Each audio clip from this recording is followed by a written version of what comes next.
আজ এই হাজারো মানুষের সামনে দাঁড়িয়ে এই মিডিয়ার সামনে পরিষ্কারভাবে আমি আবারও বলে দিতে চাই, সংসদের দক্ষিণ প্লাজায় দাঁড়িয়ে বাংলাদেশ জাতীয়তাবাদী দল যে জুলাই সনদে সই করে এসেছে, সেই জুলাই সনদের প্রত্যেকটি শব্দ, প্রত্যেকটি অক্ষর আমরা ইনশাআল্লাহ এক এক করে বাস্তবায়ন করব। কিন্তু বারবার পরিষ্কারভাবে এই কথা বলে দেওয়ার পরেও আমরা দেখলাম যে কিছু রাজনৈতিক দল সংসদে এবং সংসদের বাইরে জনগণকে বিভ্রান্ত করার জন্য কিছু কথাবার্তা তারা বলা শুরু করেছে। আজকে ষড়যন্ত্রের গন্ধ পাচ্ছি আমরা। খেয়াল করে দেখবেন, যারা এই সংস্কার করে যারা জনগণকে বিভ্রান্ত করতে যাচ্ছে, জুলাই সনদের সম্পর্কে বিভ্রান্ত করতে যাচ্ছে, তারা কিন্তু নারীর স্বাধীনতা অথবা নারীর উন্নয়ন নিয়ে কোনো কথা বলে না।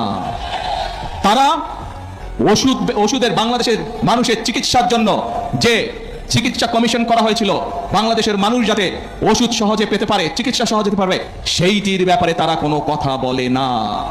কিভাবে প্রশাসনকে ঠিক করতে হবে সেইটির কথা তারা বলে না। কিভাবে আইন শৃঙ্খলা ঠিক করতে হবে সেইটির কথা তারা বলে না। তারা শুধু সংবিধান এই বিষয়ে কথা বলে।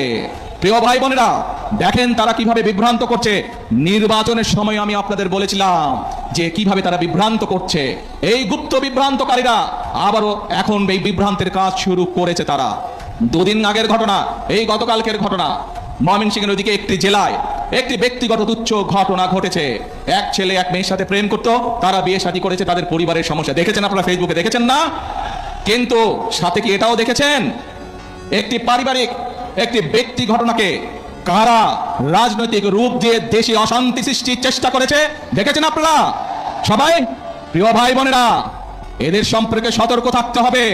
মুক্তিযুদ্ধের সময় আমরা দেখেছি তারা কিভাবে বিভ্রান্তির চেষ্টা করেছে দেশের মানুষকে।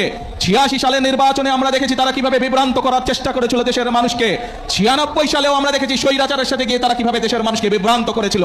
2008 সালেও আমরা দেখেছি সেই ওয়াল 11-এর সাথে যোগ দিয়ে তারা কিভাবে বিভ্রান্ত করেছিল দেশের মানুষকে। প্রিয় ভাই বোনেরা, আমরা দেশের মানুষের জন্য ফ্যামিলি কার্ড করতে চাই, কৃষক কার্ড করতে চাই, ইমাম মুয়াজ্জিম সাহেবদের জন্য আমরা সম্মানের ব্যবস্থা করতে চাই, খাল খনন করতে চাই, বৃক্ষরোপণ করতে চাই, দেশের যুবকদের কর্মসংস্থানের জন্য বিদেশে এবং দেশে কর্মসংস্থানের কথা করতে চাই। এইসব ব্যাপারে কোনো কাজ করে না। দেখেন নাই নির্বাচনের সময় কেমন বলেছিল, রাখ তোর ফ্যামিলি কার্ড, মনে আছে?